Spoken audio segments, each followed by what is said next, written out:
Let's look at a typical band diagram of such double junction, or also referred to as a tandem cell.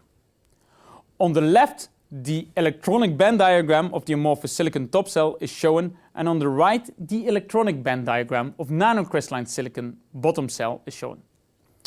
The bluish and green light is absorbed in the top cell and excite the mobile electrons and holes.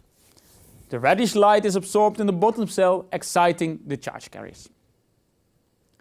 Let's consider the two electron-hole pairs excited in the top and bottom cell. The hole generated in the amorphous top cell moves to the p layer. The electron excited in the bottom cell drifts to the n layer. Both can be collected at the front and back contacts. The electron excited in the top cell drifts to the n layer, and the holes generated in the nanocrystalline bottom cell drifts to the p layer. Similar like in the 3,5 multi-junction, the electrons and holes have to recombine at the recombination tunnel junction between the n layer of the top cell and the p layer of the bottom cell. Often, a very thin and defect-rich layer acts like a tunnel recombination junction here. Here, these electrons and holes recombine. Again, the total current density is equal to that of the junction with the lowest current density. It means that in an optimized multi-junction cell, all current densities in the various subcells have to be matched to achieve the best spectral utilization. Let's look to the JV curves of a single-junction amorphous silicon solar cell and that of a single-junction nanocrystalline silicon solar cell. The high bandgap amorphous silicon has a high open circuit voltage of, let's say, 0.9 volts and a relatively low short circuit current density of 50 milliamps per square centimeters. Whereas the low bandgap material of nanocrystalline silicon has a lower open circuit voltage of 0.5 volts and a higher short circuit current density of 25 milliamps per square centimeters. How would the JV curve of the corresponding tandem cell look like? If you would make a multi-junction of both components, we would get a cell with an open circuit voltage equal to the sum of the open circuit voltages of the individual single cells. The resulting current density of the double junction is lower than the currents in both bottom cells. The total current utilization of the tandem cell is determined by the bottom cell, which is 25 milliamps per square centimeters. Given the examples of the single junction here, the best current matching of both cells would deliver 12.5 milliamps per square centimeters. Here you see an example of thin film silicon-based triple junction with an amorphous silicon top cell, an amorphous silicon germanium middle cell and a nanocrystalline silicon bottom cell, as developed at United Solar. The colored part in the spectral power density function represents the utilization of the solar spectrum by the individual cells. Blue represents the top cell, green represents the middle cell, and red represents the bottom cell. In this figure you see the EQE of the 3 PIN junctions of a record triple junction of United Solar. As you can see, the individual cells have various overlaps. They don't look like the block functions as we have seen for the 3.5 technologies. The light with the wavelengths below 450 nanometers are utilized by the top cell only. Wavelengths at 550 nanometers are utilized by the top cell and middle cell. Wavelengths at 650 nanometers are utilized by all three junctions. Wavelengths above 900 nanometers are only utilized by the bottom cell. Consequently, optimizing thin film silicon multi-junction solar cells is a complex interplay between the various thicknesses and light trapping concept used in the solar cell. In this slide you see the most studied and developed thin film silicon concept on lab scale. The record single junction amorphous silicon solar cell developed by Oerlikon Solar has an efficiency of 10.1%. The best single junction nanocrystalline silicon solar cell is 10.7%, as obtained by EPFL in Neuchâtel in Switzerland. The best result for a micromorph double junction or an amorphous nanocrystalline double junction is 12.3% obtained by Oerlikon Solar. LG in Korea has the record for the amorphous nanocrystalline triple junction with 13.4%. United Solar achieved an initial efficiency of 16.3% for the triple junction based on amorphous silicon germanium, and nanocrystalline silicon. However, the stability of the amorphous alloy used in this triple junction is a big issue. The hydrogenated amorphous silicon alloys suffer from light-induced degradation, and the stable efficiency drops below that of 13.4% as achieved by the amorphous nano triple junction. The light-induced degradation, also referred to as the stable-Wronski effect, is one of the biggest challenges for the thin film solar cells. The recombination of light-excited charge carriers generate some metastable defects in the absorber layers. More bulk defects means enhanced charge carrier recombination in the bulk, which mainly affects the performance of the amorphous solar cells. The performance of amorphous solar cells relatively decrease with 10 to 15% due to light-induced degradation. And therefore, people talk about stabilized efficiency.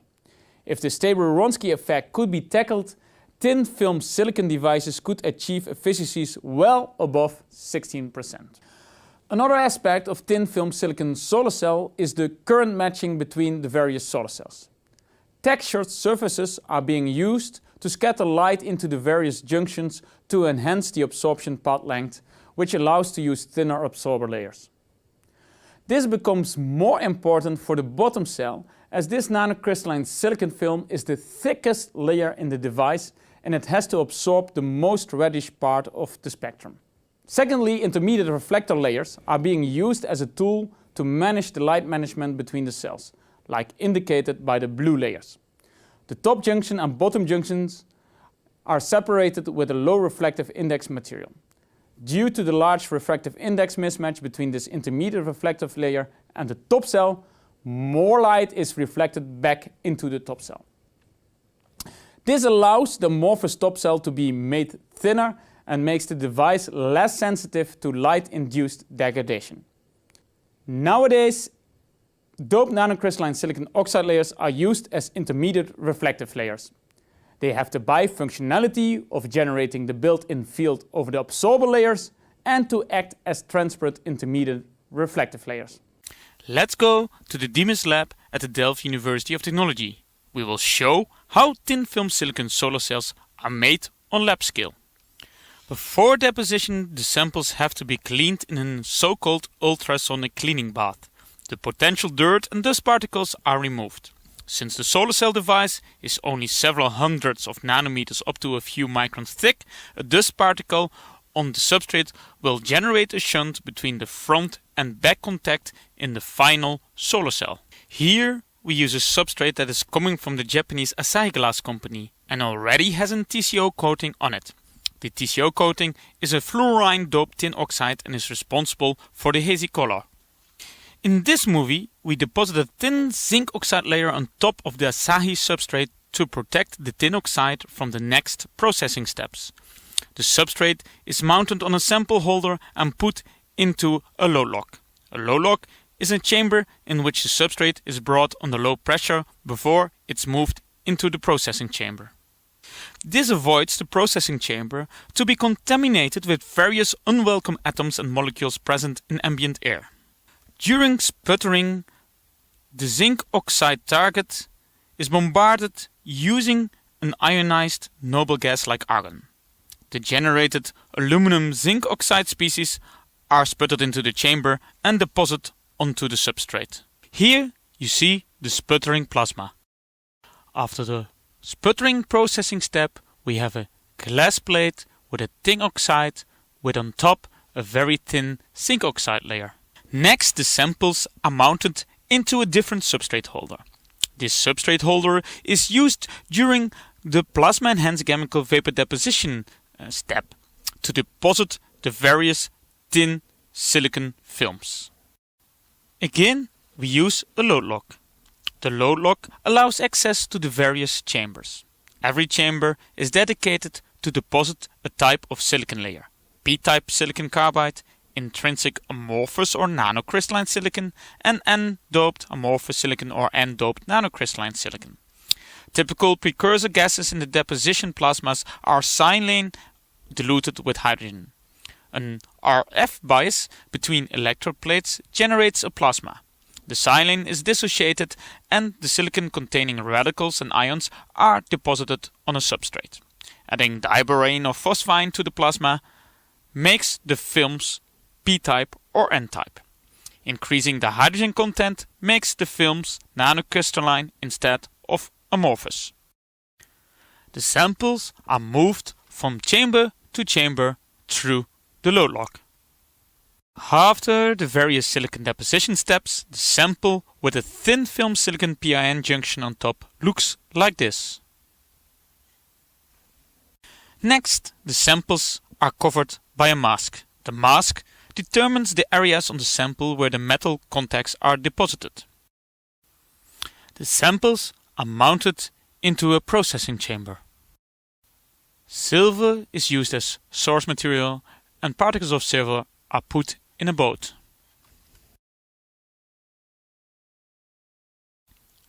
The silver is evaporated using an electron beam. The silver vapor deposits on the samples and form the back metal contacts.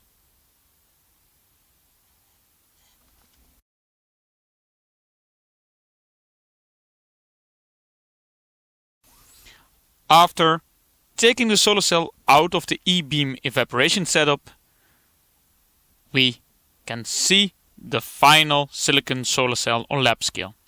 Every metal contact represents a solar cell.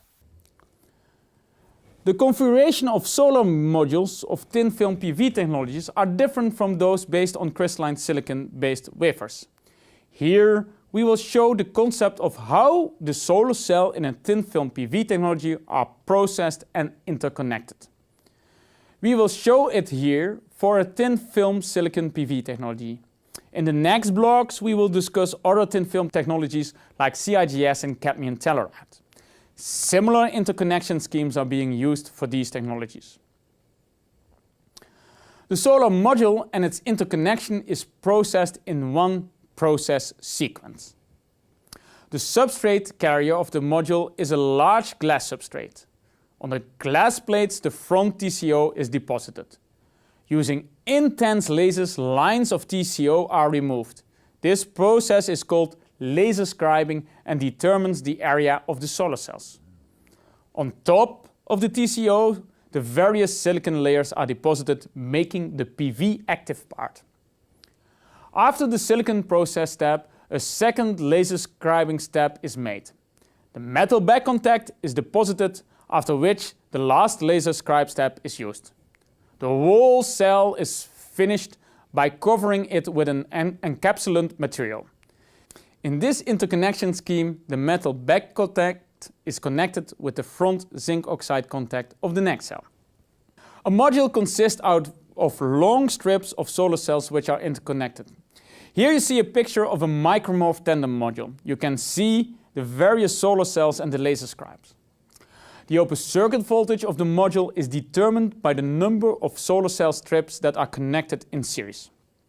Note that shading effects on this type of module is different from that of wafer-based crystalline silicon solar cells.